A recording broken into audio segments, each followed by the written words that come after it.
Right now, Chicago is going through an historic snow drought. That's right. For the first time in 146 years of record keeping, the city has seen no snow on the ground for both January and February.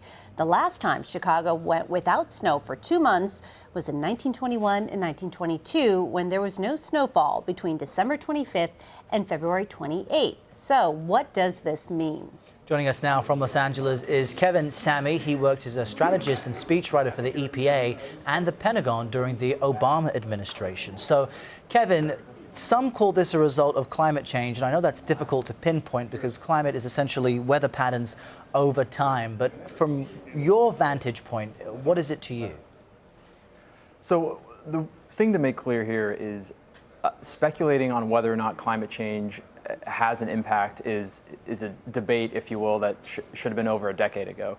The science is crystal clear on climate change as fueling not only earlier springs, but winter heat waves. So the question is, what are we doing about it?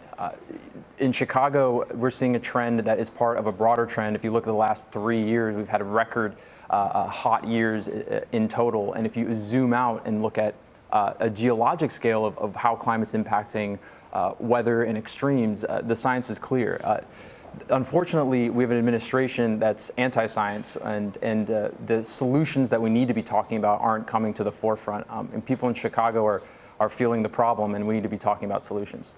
Well, it's really amazing. I grew up in Detroit, and I remember seeing 5 feet high snowbanks around our backyard ice rink, and we're just not seeing that now. We are, though, seeing some rather erratic weather in the Midwest. Has it been this bad in years past?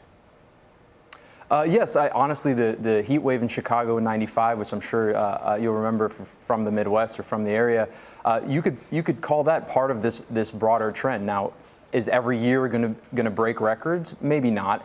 Frankly, it has been in recent times.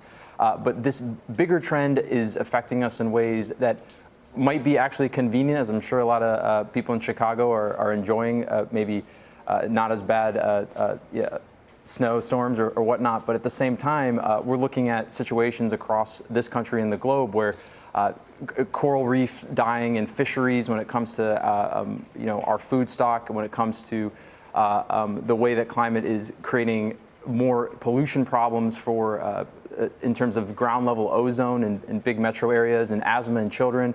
That's really some of the pieces where this hits home in a way that is more than just a nice day or a day that isn't convenient.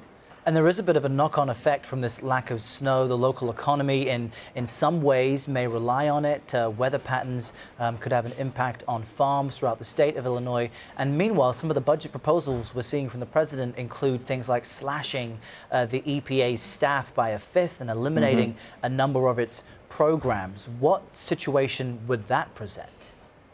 Sure. So I think you pinpointed something that's really important. So when it comes to an industry like agriculture in America, something that's really important to the state of Illinois, let alone across the country, farmers are dealing with the impacts of climate change in real time.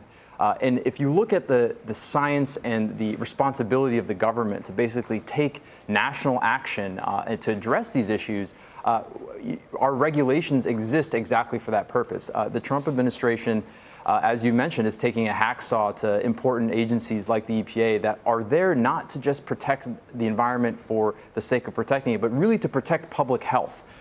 We have programs across the government and agencies like the USDA that are meant to help farmers deal with these changing impacts thanks to climate change. But if you have an orientation that is anti-science, anti-regulation, just ideologically, maybe to score political points, you're going to see that translate into harm on the ground.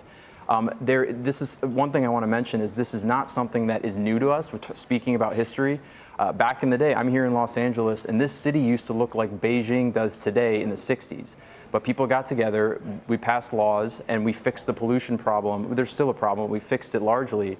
At the time, there were scientists on Capitol Hill in white coats saying that leaded gasoline wasn't a problem for our children and our families. But now today we know categorically that leaded gas fumes stunt brain growth in children. So you have to ask yourself, where's the responsibility of the government lie? And if the Trump administration is taking a hacksaw to these types of initiatives and regulations, does that make us less safe? I think the answer is clear. There definitely is still a heated debate on the topic there. Kevin, Samy, we appreciate your time. Thank you. Thank you.